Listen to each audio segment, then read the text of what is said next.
আপনি গ্রেফতার করে নিয়ে যান, সিআইডি আপনার, ইডি আপনার, সিবিআই আপনার, কলকাতা পুলিশ আপনার, ওয়েস্ট বেঙ্গল পুলিশ আপনার, আপনি নিয়ে যান।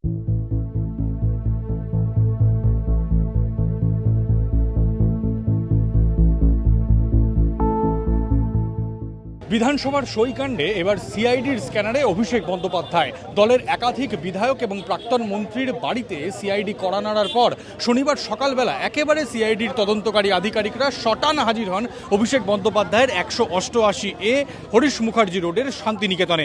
সেখানে দীর্ঘক্ষণ তারা দাঁড়িয়ে থাকার পরেও ডাকাডাকি করে যখন কারুর সাড়া পাননি, তখন তারা বাড়ির পরিচারককে ডেকে জিজ্ঞাসাবাদ করেন এবং ততক্ষণে অভিষেক বন্দ্যোপাধ্যায় কালীঘাট রোডের বাড়িতে এসে পৌঁছানোর পর সিআইডি আধিকারিকরা এসে পৌঁছে যান কালীঘাট রোডের এই বাড়িতে এবং সেখানে দীর্ঘক্ষণ তারা অপেক্ষা করেন এবং স্পষ্ট বলে দেওয়া হয় যে কোনো পরিচারক বা বাড়ির কাজের লোককে নয়, একেবারে সরাসরি অভিষেক বন্দ্যোপাধ্যায়ের হাতেই তারা নোটিশ ধরাবেন।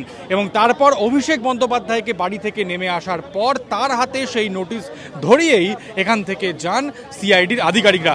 যে বিষয়টি তদন্তকারী আধিকারিকদের তরফ থেকে জানা যাচ্ছে যে বিধানসভার যে সই কাণ্ড, অর্থাৎ যে শপথ গ্রহণের সই এবং যে বিরোধী দলনেতা, উপদলনেতা এবং মুখ্য সচেতকের সমর্থনপত্রের যে সই, তা সম্পূর্ণ ভিন্ন।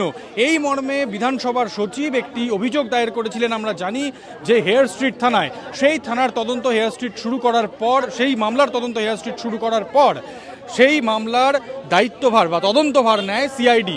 এবং তারপর আমরা দেখেছি চৌরঙ্গীর বিধায়ক নয়না বন্দ্যোপাধ্যায়, বেলেঘাটা তৃণমূল বিধায়ক কুণাল ঘোষ থেকে শুরু করে ওদিকে ক্যানিং পূর্বের বিধায়ক, এমনকি ডোমজুরের বিধায়ক তাপস মাইতি থেকে শুরু করে প্রাক্তন রাজ্যের মন্ত্রী চন্দ্রনাথ সিনহা, তার বাড়িতেও পৌঁছে যান সিআইডির তদন্তকারী আধিকারিকরা। অর্থাৎ দুই জায়গায় সই দুই রকম কিভাবে, এটি সিআইডির তদন্তের বা প্রশ্ন ছিল তদন্তকারী আধিকারিকদের।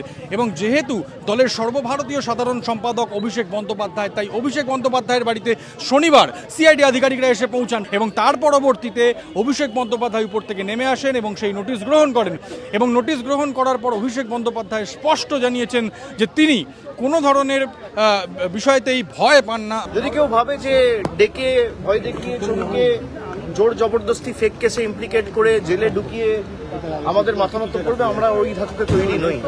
সবাই অমিত শাহর পদলেহন করে বিজেপিতে যোগদান করে নিজেদের রাজনৈতিক স্বার্থ চরিতার্থ করতে বিজেপিতে যায় না। এরপরই নারদা প্রসঙ্গ তুলে অভিষেকের নিশানায় মুখ্যমন্ত্রী শুভেন্দু অধিকারী। যারা তৃণমূলকে চোর বলে, বাংলায় স্বাধীনতার পর কোনো মুখ্যমন্ত্রীকে দোকান কাটার মতো টিভির ক্যামেরার সামনে হাত বার করে টাকা নিতে দেখা যায়নি। এখন বাংলার যিনি মুখ্যমন্ত্রী, তাকে টিভির পর্দায় নির্লজ্জের মতো দোকান কাটার মতো হাত বাড়িয়ে টাকা নিতে, ঘুষ নিতে দেখা গেছে।